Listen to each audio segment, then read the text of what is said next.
Hello दोस्तों। मुझे उम्मीद है कि आप सभी अच्छे होंगे। दोस्तों, अब हम एनालिसिस करेंगे निफ्टी 50 का। बैंक निफ्टी की वीडियो आपको मिल चुकी है, आप जाके उसे देख सकते हैं। यहाँ पे सिर्फ और सिर्फ हम डिस्कशन करेंगे निफ्टी 50 के बारे में। दरअसल सिचुएशन क्या बनी है, कल आपके साथ एक चैनल का डिस्कशन किया गया था कि मार्केट एक चैनल का फॉर्मेशन कर रहा है, कि यहाँ पे सपोर्ट लेके चल रहा है मार्केट। ऊपर की तरफ एक रेजिस्टेंस जोन पे था, मार्केट ने उसका ब्रेकआउट देने की कोशिश की लेकिन प्राइस सस्टेन नहीं कर पाया है। अगर आप इसे आगे एक्सटेंड करेंगे तो मार्केट ने फिर से वापस आके इसे रीटेस्ट किया है और एक बेहतरीन सा प्राइस एक्शन भी बनाया है। आपको मार्केट ने यहाँ पे ट्रेडिंग डे लो का ब्रेकडाउन दिया है, साथ के साथ आप देखेंगे प्रीवियस डे हाई का भी आपको ब्रेकडाउन मिला है। प्रीवियस डे क्लोजिंग से भी मार्केट नीचे है। अगर आप नहीं जानते कि ट्रेडिंग डे लो का ब्रेकडाउन क्या होता है या प्रीवियस डे हाई का ब्रेकडाउन क्या होता है, ये सभी सारे सेटअप्स आपको नीचे डिस्क्रिप्शन में एप्लीकेशन का लिंक मिल जाएगा, वहां पे जाके आप जाके देख सकते हैं। फिलहाल 60% का ऑफ चल रहा है। आइए सिचुएशन को समझते हैं हम। यहाँ पे पूरा एनालिसिस समझने की कोशिश करते हैं कि मार्केट ने इसका ब्रेकडाउन दिया है यहाँ पे, और उसके बाद एक मोमेंटम दिया। नीचे इंपॉर्टेंट लेवल था 22,000 का, और उसके जस्ट नीचे ये भी एक इंपॉर्टेंट सपोर्ट था जो कि पहले से ही ड्रॉ था। अब यहाँ पे सिचुएशन को समझते हैं। 15 मिनट के टाइम फ्रेम पे हम बाद में आएंगे। 5 मिनट के टाइम फ्रेम पे आपको पूरी चीजें समझ में आ गई होगी कि यहाँ पे मार्केट ने एक गैप अप ओपनिंग दी, फिर मार्केट सपोर्ट लेता हुआ दिखाई दिया। कहाँ पे? प्रीवियस डे हाई पे और प्रीवियस डे क्लोजिंग पे। उसके बाद मार्केट ने फिर से बाउंस किया। बाउंस की अगर मार्केट यहीं पे ब्रेकडाउन दे देता इनका और मोमेंटम दिखा देता, तो आपको यहीं से ही नेगेटिव साइड अपॉर्चुनिटीज बन सकती थी। लेकिन मार्केट वापस गया और ना ही मार्केट अपने ट्रेडिंग डे हाई को निकाल पाया। ट्रेडिंग डे हाई पे भी रिजेक्शन लिया, फिर मार्केट वापस आया।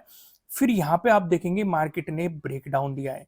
फिर जो वो चैनल मार्केट ने क्रिएट कर रखा था, मार्केट उससे रिटेस्ट करने गया है और फिर एक मोमेंटम दिया है। यहाँ पे आपके लिए तक क्या था? ट्रेडिंग डे लो था, और मार्केट ने इस ट्रेडिंग डे लो का भी ब्रेकडाउन दिया है। साथ के साथ आप देखेंगे यहाँ पे भी इंटरनली मार्केट ने एक चैनल क्रिएट किया है एक छोटे टाइम फ्रेम पे। ये तो हमने बड़ा टाइम फ्रेम पे देखा था, इसलिए तो पुराना चैनल था। यहाँ पे भी एक छोटा सा चैनल मार्केट ने क्रिएट कर रखा है। मैंने आपको 4 पैटर्न्स बता रखे हैं। ट्रायंगल वाले पैटर्न, ट्रेंड लाइन से मिलकर बना हुआ पैटर्न और पैरेलल पैटर्न। यहाँ पे आपको ये वाला पैटर्न देखने को मिल रहा है। ऊपर की तरफ आप देखेंगे रेजिस्टेंस, नीचे की तरफ आप देखेंगे सपोर्ट। मार्केट ने इसका ब्रेकडाउन दिया और रिटेस्ट भी किया है। अगर आप देखेंगे मार्केट वापस गया रिटेस्ट करके, उसके बाद आपको एक बेहतरीन सा मोमेंटम दिखाया है और फिर ट्रेडिंग डे लो का भी आपको ब्रेकडाउन देखने को मिला है, और फिर इस चैनल का भी आपको ब्रेकडाउन देखने को मिला है और रिटेस्ट भी किया है मार्केट ने। देखो, सिंपल सिंपल से प्राइस एक्शन भी बनाए हैं। अगर आप यहाँ पे देखेंगे, यहाँ पे भी मार्केट ने ब्रेकडाउन देने के बाद रिटेस्ट करके एक प्राइस एक्शन बनाया है। यहाँ पे भी आप देखेंगे मार्केट ने ब्रेकडाउन देके रिटेस्ट करके एक प्राइस एक्शन बनाया है। यानी कि अगर आप पहली अपॉर्चुनिटी नहीं पकड़ पाए, तो मार्केट को आप सिंपल सिंपल प्राइस एक्शन के अकॉर्डिंग भी समझने की कोशिश कर सकते हैं। इससे कंफर्म हो जाती है चीजें और भी अच्छे तरीके से। यानी कि जिस तरफ आप ट्रेड लेने की सोच रहे हैं, उस डायरेक्शन में आपकी चीजें इसके अकॉर्डिंग प्लान हो जाती है। आइए अब यहाँ पे हम सिचुएशन को समझते हैं और भी डिटेल में चलते हैं। 1 आवर के टाइम फ्रेम पे आप देखेंगे नीचे की तरफ एक ही इंपॉर्टेंट सपोर्ट है। हम ये देखेंगे कि मार्केट 22,000 का ब्रेकडाउन कर रहा है कि नहीं। अगर इसका ब्रेकडाउन करता है और प्राइस नीचे सस्टेन करता है, तो इसका मतलब ये नहीं है कि बहुत ही बड़ा मोमेंटम आ जाएगा। देखो, होने को कुछ भी हो सकता है, पहले भी मोमेंटम्स आए हैं। उस सिचुएशन पे अगर आपको 22,000 का भी ब्रेकडाउन मिलता है, ये वाला सपोर्ट जोन भी हमारे लिए काफी इंपॉर्टेंट रहेगा। एक बड़े मोमेंटम की हम तब उम्मीद कर सकते हैं अगर मार्केट इसका भी ब्रेकडाउन दे देता है। जैसे कि अगर आप इस वाली कैंडल पे फोकस करेंगे, इसने काफी बेहतरीन दोनों ही सपोर्ट जोन का ब्रेकडाउन दे दिया था एक ही कैंडल में। तो हम ये फोकस करेंगे कि भाई या तो यहां तक आप कुछ स्कैल्पिंग अपॉर्चुनिटीज ढूंढे या फिर इस लेवल पे फोकस करें। पहला फोकस तो हमारा रहेगा 22,000 पे। अगर उसका ब्रेकडाउन मिलता है, फिर पूरा फोकस आपका इस लेवल पे रहना चाहिए।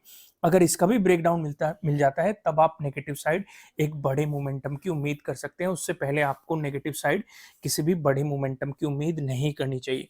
हो सकता है मार्केट ने मोमेंटम पहले ही दे दिया है, आपको यहीं पे साइडवेज भी ले जाने की कोशिश करे मार्केट, क्योंकि एक्सपायरी आपके प्रीमियम को गलाने की कोशिश करे और फिर नेक्स्ट डे मूव दे दे। भले ही मार्केट यहाँ पे सपोर्ट लेके बाउंस कर जाए या फिर ब्रेकडाउन दे जाए। तो इसलिए ध्यान ये रखना, अगर साइडवेज चलना शुरू हो गया तो समझदारी उसी में रहेगी कि आप पहले ही मार्केट से निकल ले।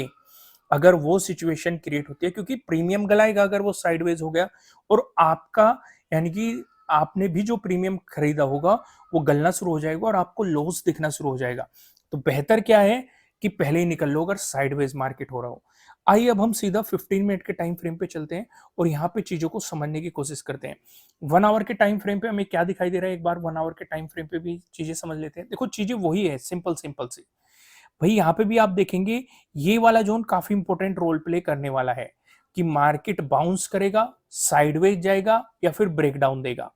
अगर मार्केट प्रीवियस डे क्लोजिंग और इस बीच घूमने की कोशिश करी, इस सपोर्ट जोन ने रोक लिया, भले ही अगले दिन ब्रेकआउट मिल जाए या ब्रेकडाउन मिल जाए, आज मतलब कल के दिन भी आप इसी लेवल पे फोकस करने वाले हैं। या तो 22,000 के ऊपर प्राइस सस्टेन करें या फिर इसके नीचे मार्केट ब्रेकडाउन दे, तब आप इधर वर्क करेगा तो नेगेटिव साइड प्लान करेंगे, उधर करेगा तो पॉजिटिव साइड आप प्लानिंग करेंगे। आइए अब हम सीधा चलते हैं 15 मिनट के टाइम फ्रेम पे, यहाँ पे चीजें समझते हैं। आपके लिए ये क्या हो गया, प्रीवियस डे हाई हो गया, और क्या है, ये क्या हो गया, प्रीवियस डे क्लोजिंग हो गया, ये क्या हो गया, प्रीवियस डे लो हो गया, यहीं पे एक और है 22,000। ठीक है, इस जोन में आपके पास चार चीजें हैं। पहली, प्रीवियस डे क्लोजिंग भी इसी जोन में है। दूसरी, प्रीवियस डे लो भी इसी जोन में है। तीसरी, 22,000 का राउंड लेवल भी इसी जोन में है। चौथी, ये वाला सपोर्ट जोन भी इसी जोन में है। तो यानी कि यहां से हमें एक बात समझ में आ गई कि अगर मार्केट को कुछ भी नेगेटिव साइड प्लान करना होगा तो इन तीनों का ब्रेकडाउन चाहिए हमें, इन चारों का मार्केट इनसे नीचे चलना चाहिए, तब कुछ नेगेटिव साइड हो सकता है। इसलिए मैं क्या कह रहा हूं कि अगर मार्केट इस बीच घूमना शुरू करा, आपको साइडवेज ले गया और आपके प्रीमियम को गलाने की कोशिश करी, तो ऐसे मार्केट से जल्दी निकलने की कोशिश करना। समझ में आया मैंने क्या समझाया, क्लियर हुआ कॉन्सेप्ट, समझ में आ रही है ना सारी चीजें, ये समझ में आ गया। अगर मार्केट फ्लैट ओपन होकर आपको पॉजिटिव मोमेंटम दिखाता है तो इस वाली सिचुएशन पे आपके लिए पहला रेजिस्टेंस यही वाला स्विंग रहने वाला है जो मार्केट ने ये बनाया है। अगर इसका ब्रेकआउट मिल गया, उसके बाद आपका इस जोन में एक अगले रेजिस्टेंस की पॉसिबिलिटीज हो सकती है। इसका ब्रेकआउट मिला तो इस वाले जोन में आपके लिए अगले रेजिस्टेंस की पॉसिबिलिटीज हो सकती है। दोस्तों, आगे बढ़ने से पहले मैं आपको बता दूं, ये आपके लिए किसी भी तरह का ना तो कोई बाय रिकमेंडेशन है, ना ही कोई सेलिंग रिकमेंडेशन है। ये जस्ट एजुकेशनल पर्पज से बनाई गई एनालिसिस वीडियो है। इन्वेस्ट करने से पहले आपको अपनी रिसर्च करनी है, अपने इन्वेस्टर की सलाह लेनी है, क्योंकि प्रॉफिट भी आपका होने वाला है, लॉस की जिम्मेदारी भी आपको अपने आप लेनी है।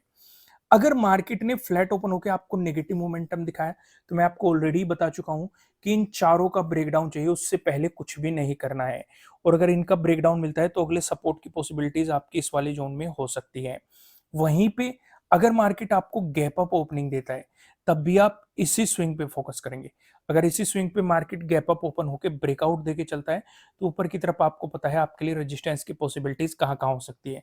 लेकिन ध्यान ये रखना, अगर नेगेटिव चलना शुरू हो गया मार्केट, तब भी नेगेटिव साइड कुछ ज्यादा बड़ा प्लान मत करना, क्योंकि यहाँ पे प्रीवियस डे क्लोजिंग है, प्रीवियस डे लो है, 22,000 है और ये वाला सपोर्ट जोन है। जब तक इनका ब्रेकडाउन नहीं मिल जाता नेगेटिव साइड, आप कुछ बड़ा प्लान नहीं करेंगे। हाँ, इस बीच आप छोटी मोटी स्कैल्पिंग करना चाहते हैं, वो एक अलग बात है। वहीं पे अगर मार्केट आपको गैप डाउन ओपनिंग दे देता है, इस वाली सिचुएशन पे आप सीधा इस लेवल पे फोकस करेंगे। अगर मार्केट 22,000 से नीचे गैप डाउन ओपनिंग देता है मगर इस वाले सपोर्ट जोन का ब्रेकडाउन नहीं करता, तब भी कुछ मत करना है। ना तो यहां से पॉजिटिव साइड जाना, ना ही नेगेटिव साइड जाना, क्योंकि जो ये सपोर्ट बने हुए हैं, ब्रेकडाउन मिलते ही रेजिस्टेंस की तरह एक्ट करने लग जाएंगे। ये मार्केट को रोकने की कोशिश करेंगे। जब तक इन्हें नहीं निकाल देता तब तक पॉजिटिव साइड कुछ प्लान नहीं करना है।